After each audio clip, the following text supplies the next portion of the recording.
और सभी लोग गायत्री मंत्र का पाठ करें, मन को सावधान करें। ओम भूर्भुवः स्वाहा तत्सवितुर्वरेण्यं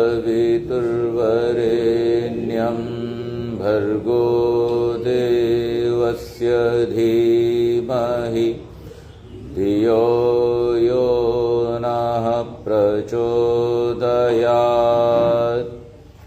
ॐ शन्नो मित्रः शं वरुणः शन्नो भवत्वर्यमा शन्न इन्द्रो बृहस्पतिः शं नो विष्णुरुक्रम।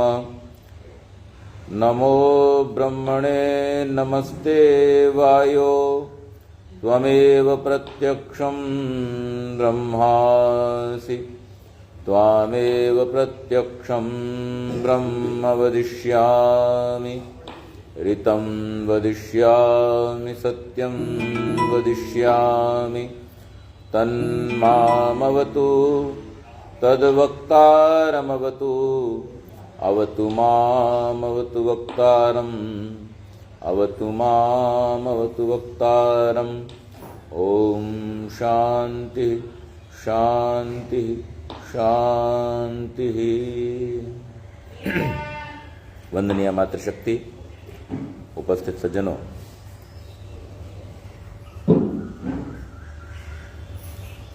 हम सभी प्रायः इस बात को सुनते रहते हैं और शास्त्रों में इस बात पर बहुत विशेष बल दिया गया है। कवियों ने भी अपने अपने सामर्थ्य के अनुसार इस बात की चर्चा की है कि ये जो हमारा मानव शरीर है, मनुष्य का जो जन्म है, ये प्राप्त होना एक बहुत ही विलक्षण और विशेष घटना है। संसार में कोई भी मनुष्य अभी तक ऐसा नहीं है जो इस बात का दावा करे कि मैंने एप्लीकेशन डाली थी और उसके बदले में मुझको ये शरीर मिल गया है। ऐसा कोई भी धरती पर नहीं है। ये शरीर हमको हमारे प्रारब्ध और इसको बंद कर दीजिए, श्रेष्ठ कार्य हैं, उन कर्मों के, उन कार्यों के आधार पर परमेश्वर की व्यवस्था से मिलता है। ये चॉइस से नहीं मिलता है। आप चाहो आपको मिल जाए, ऐसा नहीं है। लेकिन जब मिल गया है तब फिर आपकी चाहना ये होनी चाहिए कि हमें मुक्ति न मिले एक बार में तो कम से कम दोबारा इस शरीर के रूप में अवसर तो मिल ही जाए। आर्य समाज में एक भजन भी गाया जाता था, अभी भी गाते हैं लोग, कि उसमें लाइन यही है कि अगर मुक्ति न मिले तो कम से कम ये नर्तन तो दोबारा मिल जाए, दाता तेरे सुमिरन का वरदान जो मिल जाए। इसमें एक पंक्ति आती है कि इतना तो कर दीजिए कि ये शरीर दोबारा मिल जाए। तो ये शरीर जो है हम क्यों चाहते हैं दोबारा? हम परमात्मा से क्यों प्रार्थना करते हैं कि हमें यही शरीर मिल जाए? आप सीधे खड़े हो नहीं सकते, आप तेज दौड़ नहीं सकते, आप उड़ नहीं सकते, आप तैर नहीं सकते, तो यही शरीर क्यों चाहिए? मछली का शरीर ले लो, समुद्र में अथाह गहराई है, घूमते फिरो उसके अंदर, कोई आपको जहाज बनाने की जरूरत नहीं है। पक्षी का शरीर ले लो, आसमान में विचरण करो, पूरी दुनिया को देखो, कोई रोकेगा नहीं। जावेद अख्तर ने लिखा है ना, पंछी नदियां पवन के झोंके, कोई सरहद ना इन्हें रोके। पूरी दुनिया में बिना पासपोर्ट घूमते रहते हैं आराम से, कोई तकलीफ नहीं। और इसी प्रकार से पशु का शरीर ले लो, इतने सुंदर सुंदर पशु हैं जिन्हें देखने के लिए आप टिकट लेके जाते हो। शेर है, चीता है, राजा कहलाते हैं, जंगल में राज करते हैं। जब मन आया खा लिया, पी लिया, मस्त पड़े, कोई बिजनेस नहीं चलाना, कोई व्यापार नहीं करना, किसी प्रकार की चिंता नहीं है। कोई कहता हो कि भाई मुझे शेर का शरीर मिल जाए। सब क्या चाहते हैं, हमको मनुष्य का शरीर मिले। और तुलसीदास जी लिखते हैं, बड़े भाग मानुष तन पावा। ये बड़े भाग्य से हमको मिला है, बड़ी योजना से हमको मिला है, बड़ी तत्परता से, बड़े प्रयास से हमको मिला है, जो हमने पहले किए लेकिन जिनके बारे में हम जानते नहीं है। तो परमेश्वर ने जब आपको यह मनुष्य का शरीर दिया है, तो अब आपको क्या करना चाहिए कि आपको या तो लक्ष्य की प्राप्ति हो जाए, नहीं तो कम से कम दोबारा मौका मिल जाए। हम लोग जब गेम खेलते हैं, कोई भी गेम खेलते हैं, जैसे मेलों में लगे होते थे ना, तो निशाना लगाना होता था, सामने गुब्बारे होते थे और उसमें बहुत सारी चीजें टांग दी जाती थी। कोई खिलौना टांग देते थे, कोई मोमबत्ती लगा देते थे कि भाई आपको 10 रुपए में 5 शॉट मिलेंगे और 5 शॉट में आपको ये निशाना अपना लगाना है।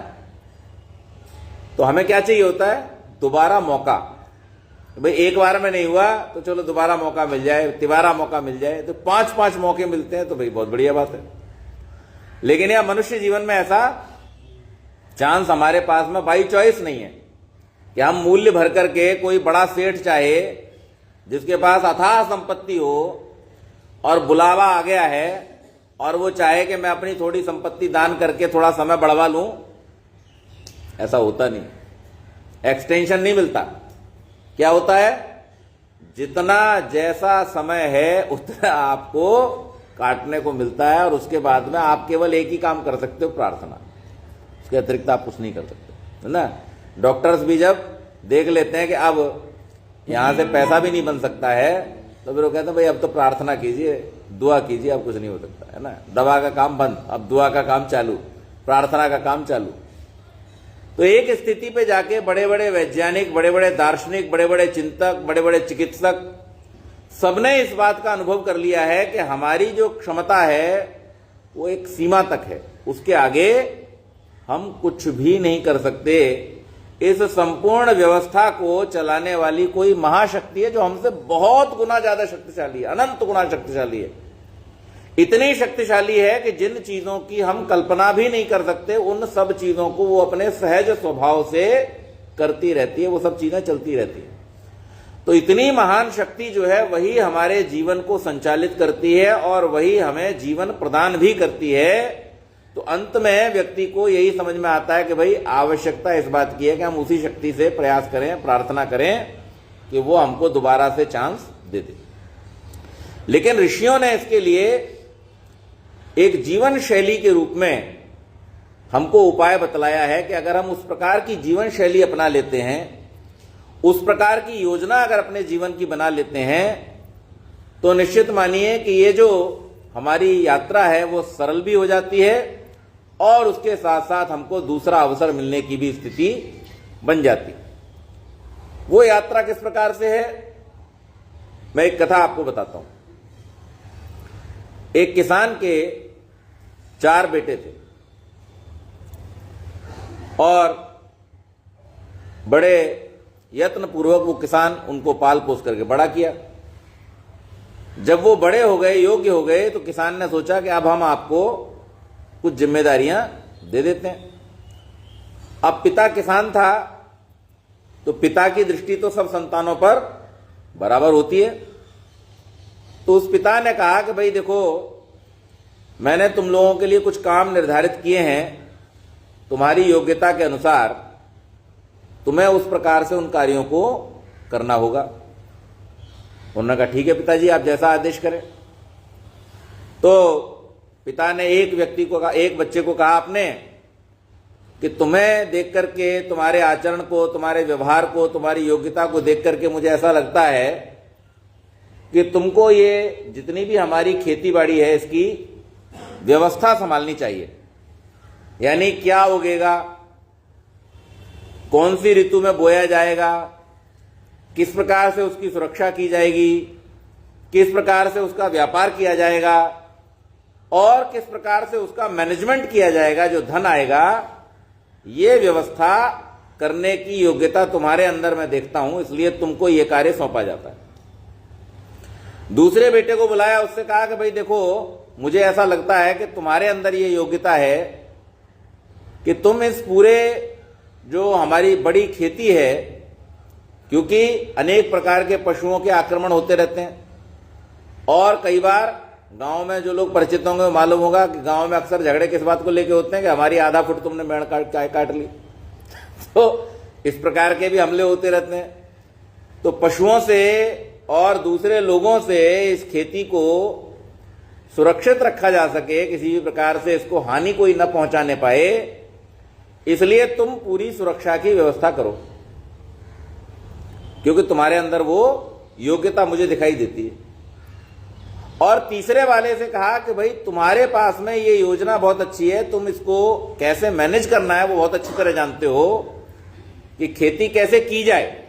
अब खेती में दो प्रकार है ना, एक तो खेती कब की जाए, कौन सी की जाए, और एक है खेती जो करनी निश्चित हुई है वो कैसे की जाए, उसकी भी एक क्रियाविधि है। तो तुम जो है वो इस खेती का मैनेजमेंट करो कि ये खेती किस प्रकार से उन्नतिशील हो, इसकी कैसे सुरक्षा हो, किस प्रकार से इसमें कौन सी खाद लगानी है, किस प्रकार से इसको कीड़ों से बचाना है और फिर इसको कैसे सुरक्षित ले जा करके इसका व्यापार करना है, कहां पर इसका उचित मूल्य मिलेगा, ये सारी चीज की व्यवस्था, ये सारा विनियोग तुम करो।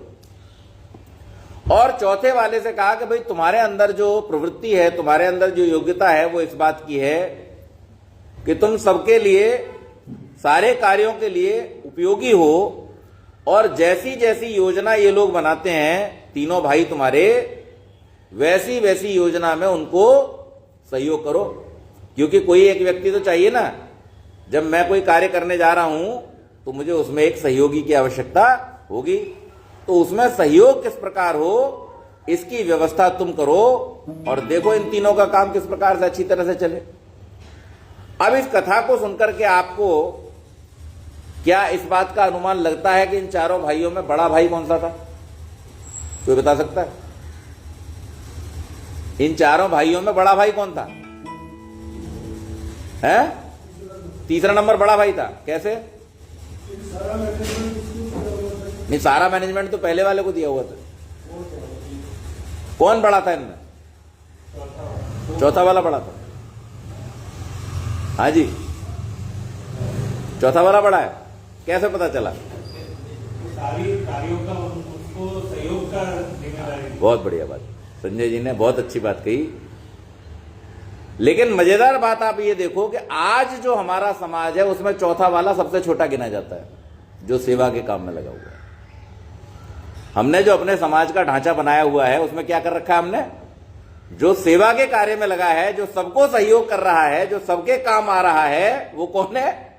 सबसे छोटा है। और जो अपना अपना काम कर रहे हैं वो उससे बड़े। इस कथा से हमको क्या शिक्षा मिलती है कि हमारा जो जीवन का वास्तविक तरीका है और हमारी जो बुद्धि कहती है उसके बीच में हमने बहुत बड़ा एक गैप बना रखा है। अभी मैंने आपको किसी की आयु नहीं बताई थी, लेकिन आपने उनके कार्यों का अनुमान लगा करके क्या निश्चय किया कि सबसे बाद वाला जो है, जिसको सबका काम सहयोग करने के लिए दिया गया, वही सबसे बड़ा होना चाहिए। लेकिन समाज में हम क्या देखते हैं कि जो सबका काम कर रहा है उसको हमने नाम क्या दे दिया है? जो सेवा कर रहा है उसको नाम क्या दे दिया है? सेवक। और सेवक को हम क्या मानते हैं? जबकि वो है कौन? सबसे बड़ा है, सबसे बड़ा, लेकिन हमने मान क्या रखा उसको?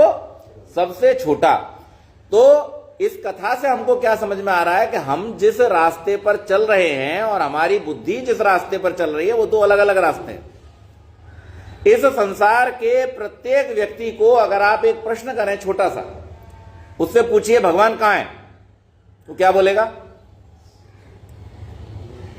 मंदिर में ऊपर है। अब मान लीजिए जिसके मन में ये बैठा है कि भगवान ऊपर है, तो उससे आप अगला प्रश्न कीजिए कि ऊपर बैठा बैठा क्या करता है। तो लो जी, माता जी ने बढ़िया जवाब दे दिया कि वो जाने जो क्या करता है, हम क्या जाने। जो ऊपर बैठा है वो क्या कर रहा है हम क्या जाने। लेकिन ऐसा नहीं है, तो हंसी मजाक की बात हो गई। भगवान ऊपर बैठा है या भगवान सर्वत्र व्यापी है, तो भगवान करता क्या है। ऋषियों ने इसका बड़ा सुंदर उत्तर दिया है। महर्षि दयानंद भी इसका उत्तर देते हैं। भगवान के कुछ कार्य हैं जो भगवान करता है, क्योंकि भगवान का जो अस्तित्व है, भगवान की जो सत्ता है, वो किसी एक विशेष के लिए नहीं है, वो समस्त संसार के लिए है। ईष्ट शब्द से ईश्वर शब्द बनता है, और ईष्ट का अर्थ क्या है, जो सब जगह उपस्थित होकर के, सब शक्तियों का स्वामी होकर के, सब पदार्थों का स्वामी होकर के, सबके लिए जो सब कुछ उपलब्ध करा रहा है, इसलिए उसका नाम क्या है, ईश्वर नाम है उसका। तो वो ईश्वर कहां है, उत्तर मिला सब जगह है। कुछ लोगों ने उत्तर क्या दिया, ऊपर बैठा है। कुछ लोगों के दिमाग में यह भी चल रहा है कि जहां पे हम उसे पूजने जाते हैं और जहां हम ताला लगा आते हैं वहां पे बैठा है। यानी सबने अपना अपना एक मंतव्य बना रखा है। परंतु अगर आप वैज्ञानिक दृष्टि से विचार करेंगे, थोड़ी सी बुद्धि को खोल करके विचार करेंगे, तो आपको एक उत्तर मिलेगा कि ईश्वर कहां है, ईश्वर सब जगह उपस्थित है। क्योंकि अगर ईश्वर एक जगह उपस्थित है तो फिर वो बाकी सब जगहों को कैसे संभाल सकता है। आप जैसे यहां बैठे हो, अभी यहां बैठे हुए, क्या आपके घर में क्या हो रहा है आप बता सकते हो, नहीं बता सकते। यहां आप एक देश में आ गए तो दूसरे देश का आपको ज्ञान नहीं हो सकता है, और जब आप घर पे थे तो आपको यह पता नहीं चल सकता कि आर्य समाज में क्या हो रहा है। लेकिन जिसको सब समय में सब जगहों पर क्या हो रहा है उसका ठीक ठीक ज्ञान है, तो इसका अर्थात क्या हुआ, अर्थ इसका कि वो ईश्वर सर्वव्यापी हो रहा है, वो सब जगह है, और सब जगह होकर के वो सब कुछ देख रहा है, सब कुछ जान रहा है। तो ईश्वर का सबसे पहला काम क्या है कि सर्वव्यापक होकर के सब प्राणियों के कर्मों को यथावत देखना। अच्छा, देख करके केवल दृष्टा बन के रह जाए तो काम चलेगा, नहीं चलेगा। तो फिर क्या करे, एक मां ने बच्चे से कहा कि बेटा मैं जरा मंदिर जा रही हूं, तू दूध देखते रहना, गैस पे रखा है। यहां जी ठीक है, देखता रहूंगा। अम्मा लौट के आई, घर में घुसते ही जलांध की बहुत बड़ी बदबू आ रही, भागी भागी रसोई की तरफ गई। क्यों रे नालायक, मैं तुझसे कही थी कि दूध रखा है गैस पे, देखते रहना। बोले मां शपथ ले लो, अभी तक हिला नहीं हूं जगह से, खड़ा खड़ा लगातार दूध को देख रहा हूं। तो केवल देखते रहने से काम चल जाएगा, नहीं चलेगा है। एक हंसी की बात भी सुन लीजिए। एक पत्नी नहाने के लिए गई और पति से कह गई कि छोले रखे हैं गैस के ऊपर, 3 बज जाएं तो गैस बंद कर देना। अब पत्नी नहाई धोई और नहा धो करके अपने कार्यालय चली गई। आश्वासन था कि पति को कह रखा है, काम हो ही गया होगा। जब लौट करके आई तो उन्हें भी वही जलने की बदबू आई। तो पति से पूछा, क्यों जी, मैं आपसे कह करके गई थी सुबह सुबह कि छोले रखे हैं गैस पर, 3 बज जाए तो बंद कर देना। बोले कसम से मैंने 3 बजे ही गैस बंद की थी। जैसे ही 3 बजे, हालांकि मुझे भी जलांध की बदबू आती रही, मैं भी बहुत व्याकुल होता रहा, पर तुमने जो कह रखा था, ये जो आदेश दे रखा था कि जब 3 बज जाए तब बंद करना। अरे बोले मैंने 3 घड़ी में बजने के लिए नहीं कहा था, 3 सीटी बजने के लिए कहा था कि जब 3 सीटी बज जाए तब गैस बंद कर देना। तो अगर कोई व्यक्ति केवल मात्र दृष्टा बना रहे तो उसका कार्य नहीं चल सकता। तो ईश्वर सर्वव्यापक होकर के सृष्टि को देख रहा है, लेकिन अगर ईश्वर केवल मात्र सृष्टि को देखता रहे तो काम चलेगा, नहीं चलेगा। तो फिर ईश्वर का दूसरा कार्य क्या है, कि जो जैसा कर्म करता है उसके कर्म का उसको यथावत फल देना, यथावत फल देना। ऐसा नहीं कि जिसे मैं चाहता हूं उसको कुछ और फल दे दूं और जिसे मैं नहीं चाहता हूं उसको कुछ और फल दे दूं। कुछ लोगों के मन में यह भी एक उल्टी बात बैठी रहती है कि भाई हम ईश्वर की प्रार्थना बहुत करते हैं, हम ईश्वर को चढ़ावा बहुत चढ़ाते हैं, हम ईश्वर के नाम पर दान पुण्य आदि करते हैं, तो हो सकता है कि हमें जो गड़बड़ कर रखी है उस गड़बड़ में कहीं कोई डिस्काउंट मिल जाए, कंसेशन मिल जाए। लेकिन ऐसा होता नहीं है। ईश्वर की व्यवस्था में आप जैसा करते हैं, तो ईश्वर क्या कर रहा है कि आपको देख रहा है, और न केवल देख रहा है, वो साक्षी होकर के न्याय भी कर रहा है। और न्याय केवल और केवल ईश्वर ही कर सकता है। इस बात को भी आप ध्यान रखिए। हर किसी के पास में न्याय करने की क्षमता नहीं है। संसार के जितने भी न्यायाधीश हैं वो सब क्या करते हैं, वो सब निर्णय सुनाते हैं। जो सबूत उनके पास आ गया, सच्चा या कुछ भी हो सकता है, सच्चा भी हो सकता है और झूठा भी हो सकता है, और जैसा साक्ष्य उनके सामने आ जाएगा, जैसा एविडेंस उनके सामने आ जाएगा, उसके अनुसार क्या वो न्याय कर सकते हैं? वो न्याय नहीं कर सकते। वो क्या करेंगे? अपना निर्णय सुनाएंगे कि भाई मेरे सामने जो भी सबूत रखे गए हैं, मेरे सामने जो भी गवाह प्रस्तुत किए गए हैं, उसके आधार पर संविधान के अनुसार मैं ये सजा सुनाता हूं। ये जज का निर्णय होता है। तो ये निर्णय है, ये न्याय नहीं है। वो सजा सुनाता है या बरी करता है, लेकिन दोनों ही स्थितियों में क्या कहता है कि ये मेरा निर्णय है। उसका नाम भले न्यायाधीश है, लेकिन वो न्यायाधीश नहीं है। वो वास्तव में क्या है? वो निर्णायक है। वो निर्णय कर रहा है वो कानून के हिसाब से, और उस कानून में भी जो लिखा है उसमें भी उसकी ये क्षमता नहीं है कि अगर उसको लगता है कि ये जो चीज लिखी हुई है ये गलत है, ये ठीक नहीं है, तो वो उसको मॉडिफाई कर सके। ये भी उसके हाथ में नहीं है। वो जैसा लिखा है और जैसा उसके सामने प्रस्तुत हुआ है, उन दोनों का समायोजन करके एक निर्णय लिख देता है, एक निर्णय सुना देता है। परंतु परमात्मा के साथ में ऐसा नहीं है। परमात्मा के साथ में ऐसा क्यों नहीं है? क्योंकि परमात्मा स्वयं ही साक्षी भी है और परमात्मा स्वयं ही निर्णायक भी है। जो स्वयं साक्षी है और स्वयं निर्णायक है, वही वास्तव में न्याय कर सकता है।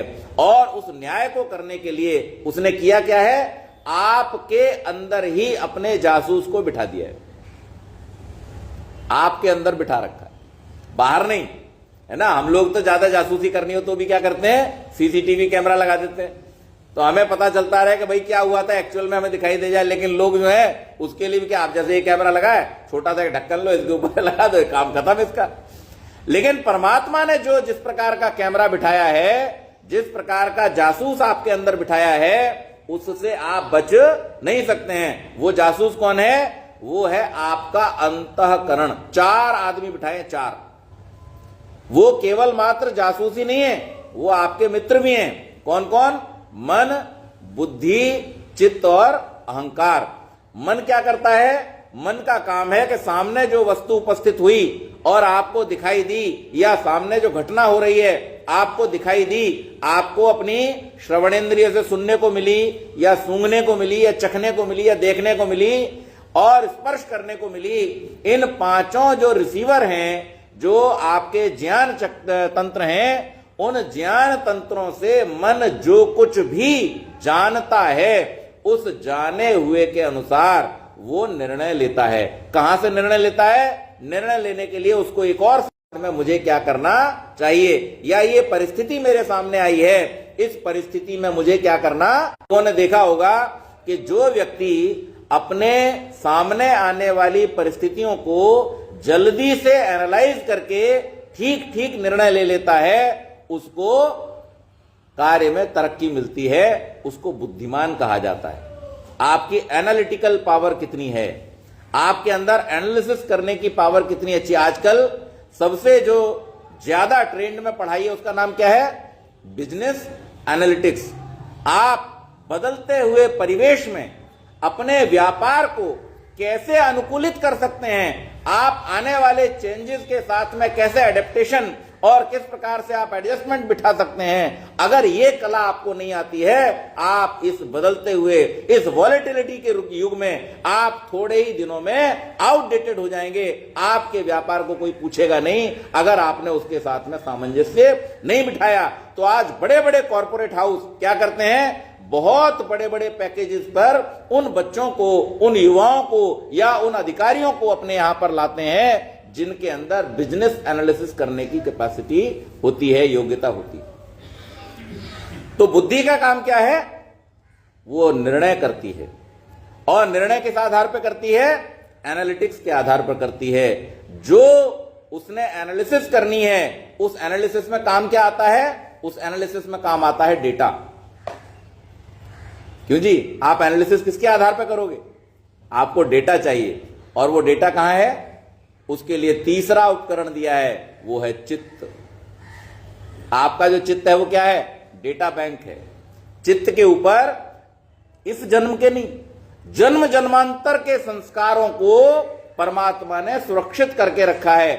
ऐसी बढ़िया व्यवस्था बनाई है कि आपके चित्त पर जन्म जन्मांतर में जो कुछ भी आपने अचीव किया है, चाहे वो अच्छा है और चाहे बुरा है, दोनों ही प्रकार के संस्कार अंकित रहते हैं और वो अंकित संस्कार आपके हर निर्णय को कहीं ना कहीं प्रभावित करते हैं। इसलिए मन जब बुद्धि के पास जाता है, बुद्धि निश्चय करती है, लेकिन निश्चय करने से पहले वो अपने डेटा बैंक को टटोलती है, वो चित्त के पास जाती है और वहां से आए हुए संस्कारों को देखती है और उन संस्कारों को देखते हुए फिर एक और चौथी चीज दे दी, जिससे आपके कर्मों का निर्णय होता है। किया जाने वाला जो कार्य है वो कर्म में कब परिवर्तित होता है, जब आपका मन बुद्धि और चित्त से होता हुआ अहंकार तक पहुंचता है, आपकी ईगो तक पहुंचता है। और आपकी ईगो जो है वही आपके कर्म का आधार है। वो क्या करता है, वहां पर वो डिसीजन लेता है, निश्चय करता, करूं या नहीं करूं। मुझे मालूम है कि मेरे प्रोजेक्ट के लिए क्या मुझे करना चाहिए जिससे ये प्रोजेक्ट जल्दी, कम कीमत में और कम समय में सफलतापूर्वक पूरा हो सकता है। लेकिन कल मेरे बॉस ने मुझे डांटा था, अब मैं इसे दिखाऊंगा कि मेरी कीमत क्या है। बोलो, होता है कि नहीं होता है? ये कौन बैठा है, ये कौन कर रहा है, ईगो, अहंकार। ये अहंकार, और जब आप अपने अहंकार के वशीभूत होकर के किसी भी कार्य को सही या गलत करते, यानी आप जो आत्मा है वो अहंकार के टूल का किस तरीके से इस्तेमाल करते हैं, इस बात पर निर्णय होता है कि आपको उस कार्य का जो अब आपका कर्म बन गया है कैसा फल मिलेगा। एक सिपाही को गोली चलाने के लिए रिवार्ड मिलता है, लेकिन एक सामान्य व्यक्ति जो अपने व्यक्तिगत झगड़े में गोली चलाता है उसको क्या मिलती है, सजा मिलती है। कार्य तो एक ही है, दोनों ने एक ही कार्य किया है और दोनों ने किसी न किसी कारण को लेके किया है।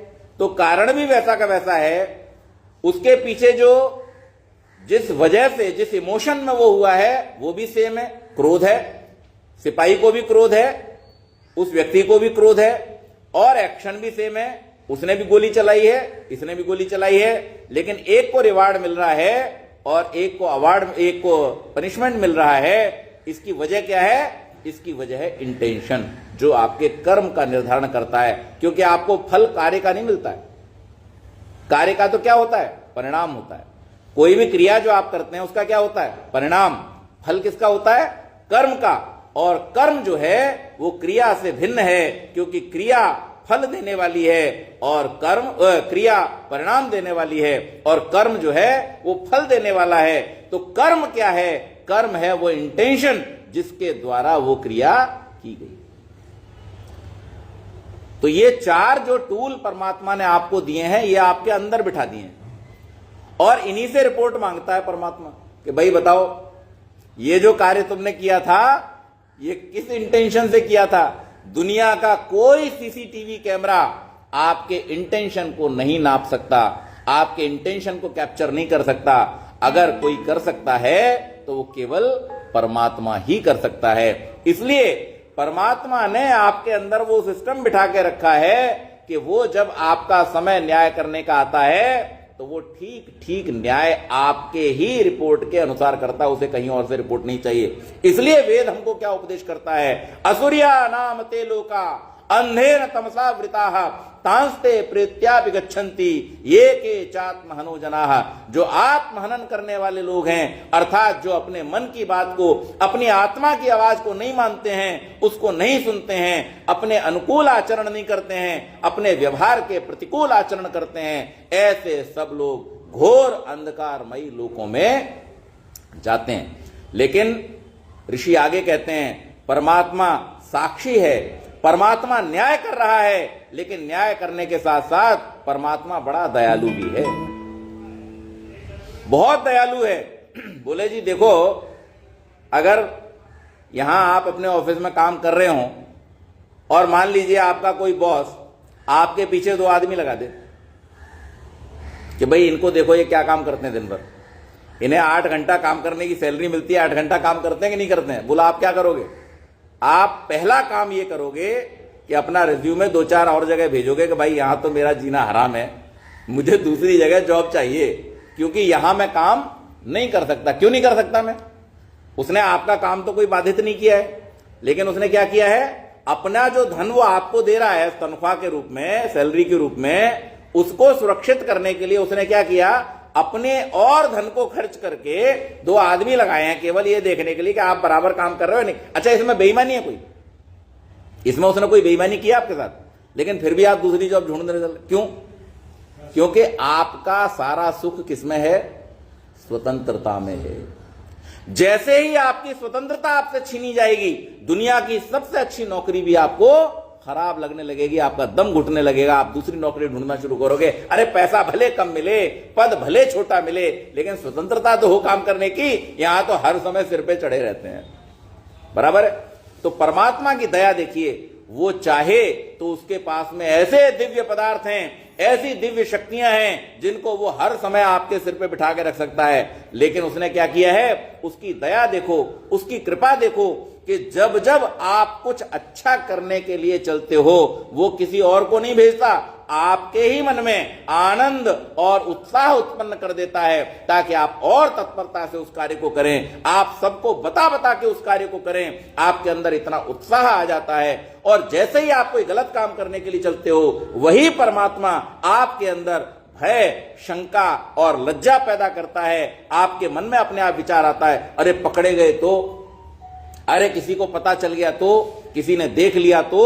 ये भय, शंका, लज्जा जो आपके मन में उत्पन्न होती है, कौन कर रहा है? ये उस परमात्मा की दया है कि आपको उसने बुद्धि दी है, आपको मन दिया है, आपको ज्ञानेंद्रियां दी हैं, आपको कर्म करने की स्वतंत्रता दी है, लेकिन उसके बावजूद वो एक अच्छे सहयोगी के रूप में, एक सलाहकार के रूप में, एक पिता के रूप में, एक रक्षक के रूप में आप ही के अंदर से आपके मन में ऐसे विचार उत्पन्न करता है। इसलिए वेद कहता है कि वो लोग जो अपने अंदर आने वाली उस परमात्मा की आवाज को नहीं सुनते हैं, ऐसे लोग घोर अंधकारमयी लोकों में जाते हैं। तो परमात्मा के इस कार्य को हमें समझना चाहिए। परमात्मा क्या कर रहा है?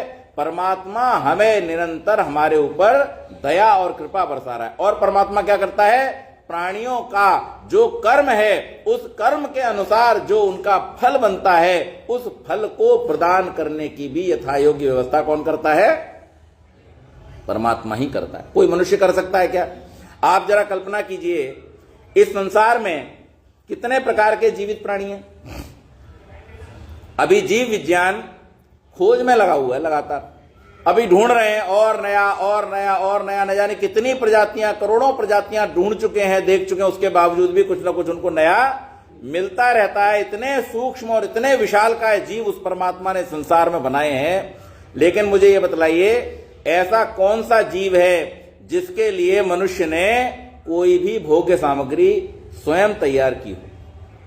जितने प्रकार के जीव इस संसार में, छोटे से लेकर बड़े तक, और स्वयं मनुष्य भी, इन सब के लिए जो कुछ भी चाहिए, उनके भोगों को भोगने के लिए, उनके शरीर की रक्षा करने के लिए, उनका पालन पोषण करने के लिए, उनका जीवन यापन करने के लिए, उन सारी की सारी चीजों को परमात्मा ही प्रदान करता है और किसी का सामर्थ्य नहीं।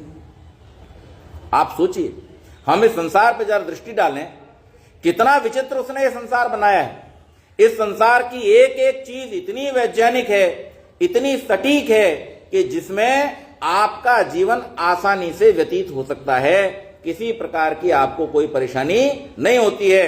आपको जब चाहिए तब आराम देने के लिए उसने रात्रि बना दी, और आपको जब काम करना है तो उस समय आपको प्रकाश देने के लिए सूर्य जैसा दिव्य उसने यंत्र बना दिया।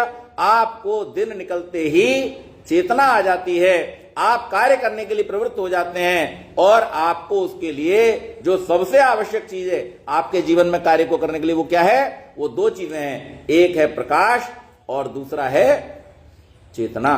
आपको चेतना भी मिल जाती है, आपको प्रकाश भी मिल जाता है। रात में जरा कल्पना कीजिए कि रात अगर लंबी होती तो क्या होता, कितने काम कर पाते हम? बहुत बड़ी मुश्किल खड़ी हो जाती। क्यों? क्योंकि जैसा ये सुलभ प्रकाश हमको सूर्य के माध्यम से मिलता रहता है, ऐसा प्रकाश उपस्थित करने के लिए आपको बहुत बड़े संसाधनों की आवश्यकता पड़ेगी, जो कि सामान्य रूप से उपस्थित नहीं हो सकते हैं। आप सोचिए, जब ये मैच वगैरह होते हैं, जहां पे डे नाइट मैच का आजकल फैशन चला है, रात में भी खेलना होता है, तो लोग अपनी फुर्सत के हिसाब से वहां आ तो जाते हैं, लेकिन वहां उस व्यवस्था को करने के लिए कि वो प्रकाश नॉर्मल रहे, फिर भी नॉर्मल नहीं हो पाता। इतनी बड़ी बड़ी लाइटें लगाई जाती हैं, लेकिन फिर भी जैसा दिन का प्रकाश होता है वैसा रात का प्रकाश नहीं हो पाता है।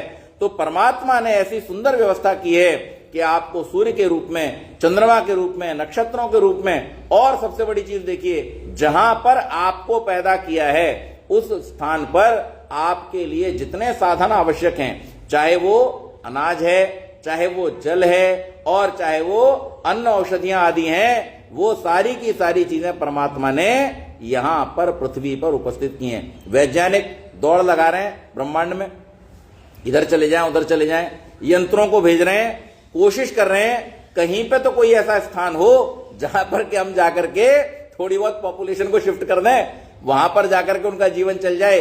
लेकिन अभी तक भी उनको किसी ग्रह पर, किसी भी स्थान पर ऐसी अवस्था नहीं मिली है जहां पर कि जीवन को सुरक्षित किया जा सके। हम वहीं ठीक प्रकार से जी सकते हैं जहां पर कि परमात्मा ने हमको भेजा है, जन्म दिया है।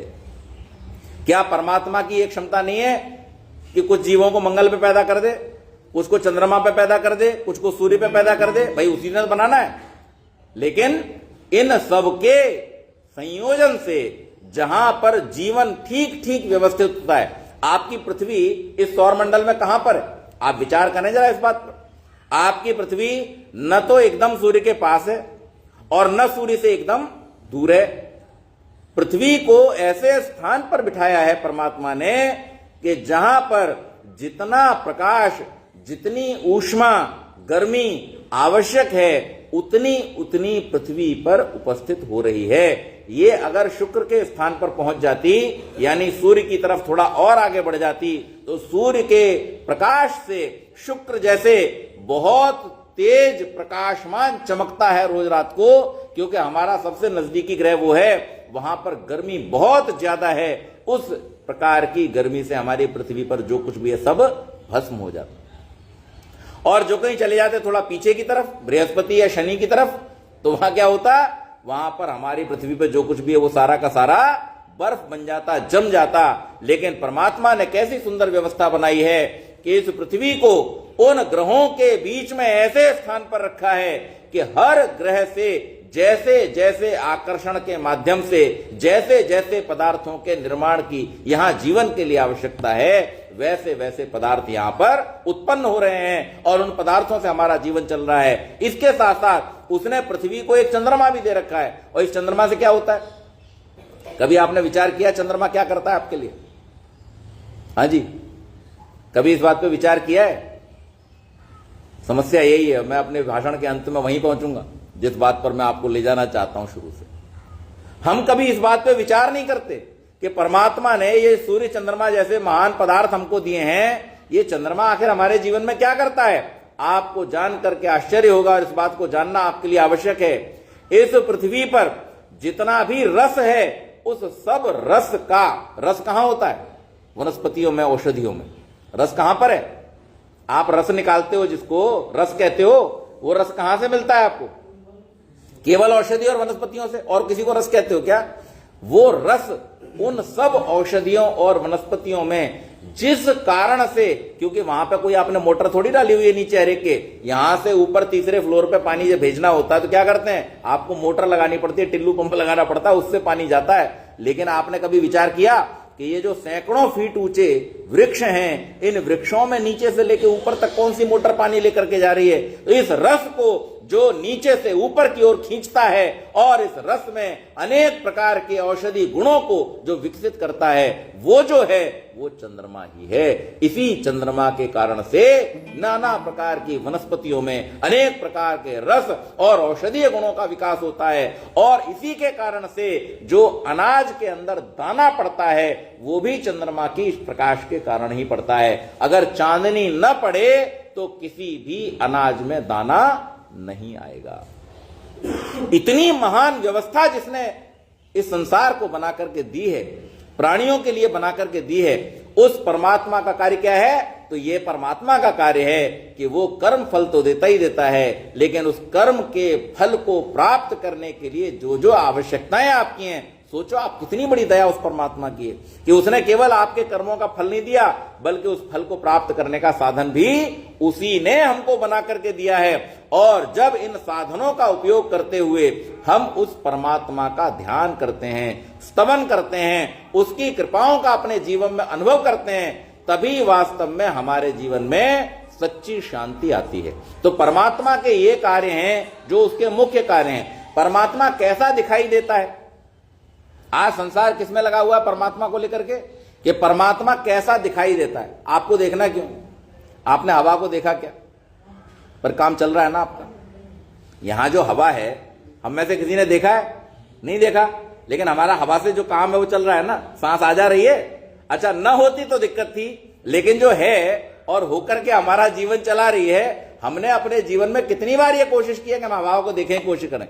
हमने देखने की कोशिश नहीं की। ये आकाश एक पदार्थ है। जो 5 महाभूत हैं, उन 5 महाभूतों में से एक महाभूत कौन सा है? आकाश है। आकाश मूल पदार्थ तो नहीं है। मूल पदार्थ तो क्या है? सत्व, रज और तम 3 गुण हैं। पदार्थ कभी भी अपनी मूल अवस्था में पदार्थ नहीं होता है, बल्कि वो गुण होता है।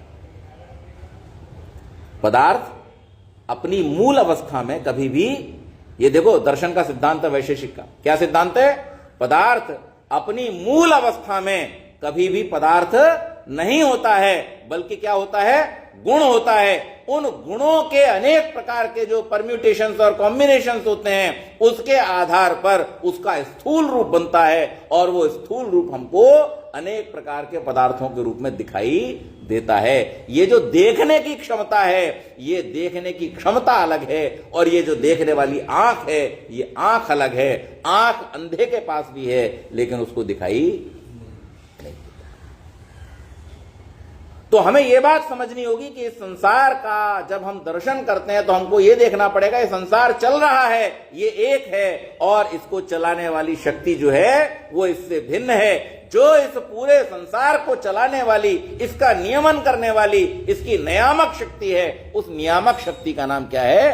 परमात्मा है। एक शायर ने बड़ी बढ़िया बात कही है, कोई तो है जो निजाम हस्ती चला रहा है, वही खुदा है।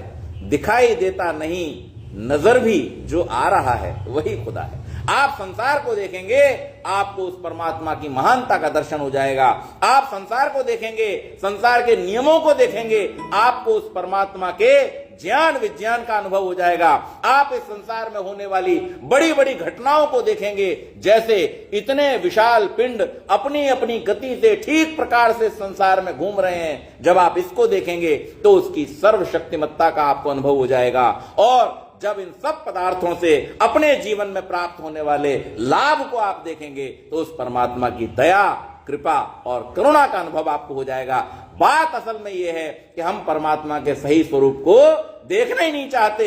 हम परमात्मा को भी अपनी बुद्धि के अनुसार गढ़ना चाहते हैं और उस गढ़े हुए परमात्मा को देखना चाहते हैं, उसको हम मानना चाहते हैं कि जो हमारी बुद्धि ने स्वीकार कर लिया वही परमात्मा है। लेकिन ऐसा नहीं है। आप परमात्मा को परमात्मा की ओर से देखिए कि जैसे परमात्मा ने यह संसार हमारे लिए बनाया है, जितनी कृपाएं उसने की हैं, जितनी महानताएं उसने दर्शाई हैं, उससे आप परमात्मा का अनुभव कीजिए। आप मुझे बतलाइए, आप सब जब जन्म लिए होंगे उस समय आपके माता पिता की और आपकी जो शक्ल थी 10 वर्ष बाद वैसी थी तीनों की? नहीं। उसके 10 वर्ष बाद, उसके 10 वर्ष बाद, उसके 10 वर्ष बाद, और एक समय आता है जब माता पिता हमसे दूर हो गए। मुझे यह बतलाइए कि उस शक्ल के परिवर्तन से क्या आपके और माता पिता के संबंध और भाव में कोई फर्क आया? नहीं आया। क्यों नहीं आया? क्योंकि आपके लिए पिता वो शरीर नहीं था, आपके लिए मां वो शरीर नहीं था, माता पिता के लिए संतान वो शरीर नहीं थी जिसको वो गोद में लेके घूमते थे। हर माता पिता को गोद में लिया हुआ बच्चा बहुत पसंद है, लेकिन हर माता पिता की इच्छा है कि ये बच्चा जल्दी से बड़ा हो जाए। क्या कहा जाता हमारे यहां? अरे जल्दी जल्दी अपने पैरों पर खड़े हो जाओ। अच्छा तो गोद में लेकर के लग रहा है, लेकिन चाहते सब क्या है? ये खड़ा हो जाए, क्योंकि वहां जो निहित प्रेम है वो उसके शरीर में नहीं है, उस आत्मा के साथ जुड़ा हुआ है। तो जब हम इस संसार को देखते हैं तो इस संसार में हम उस परमात्मा को क्यों नहीं देख पाते जो इस संसार का चलाने वाला है? हम केवल वही देखने में क्यों लगते हैं जो हम देखना चाहते हैं? ऐसा कभी नहीं करना चाहिए। तो परमात्मा को जानने का, परमात्मा को समझने का और उसके अनुसार अपने जीवन में उत्तम व्यवहारों को धारण करके उसके सानिध्य को प्राप्त करने का, कम से कम उसकी इतनी कृपा प्राप्त करने का कि इस जीवन में मोक्ष न हो तो हमें कम से कम दोबारा यह अवसर मिल जाए। यही मनुष्य जीवन का लक्ष्य है और इसी लक्ष्य को लेकर के हर मनुष्य को काम करना चाहिए। ये क्षमता चूंकि केवल मनुष्य के पास है, किसी और पशु पक्षी के पास नहीं है, इसलिए ऋषियों ने अनुभव किया कि ये जो शरीर है ये बड़े भाग्य से हमको मिला है। ये शरीर परमात्मा की अनंत कृपा से हमको मिला है और जो चीज हमें जितने बड़े आदमी से मिलती है हमें उतना ही उसका ध्यान रखना चाहिए, उतना ही उसका सही उपयोग करना चाहिए। तो हम अपने जीवन का ठीक ठीक उपयोग करें, हम परमात्मा की कृपाओं को अपने जीवन में अनुभव करें और उसके बाद अपने जीवन रूपी लक्ष्य को प्राप्त करने का प्रयास करें। यही हमारे जीवन का जो सच्चा लक्ष्य है और सच्चा कार्य है, सच्चा उद्देश्य है, वो होता है। तो ये समय पूर्ण हुआ, मैं अपनी वाणी को विराम देता हूं और आप सबका बहुत बहुत धन्यवाद।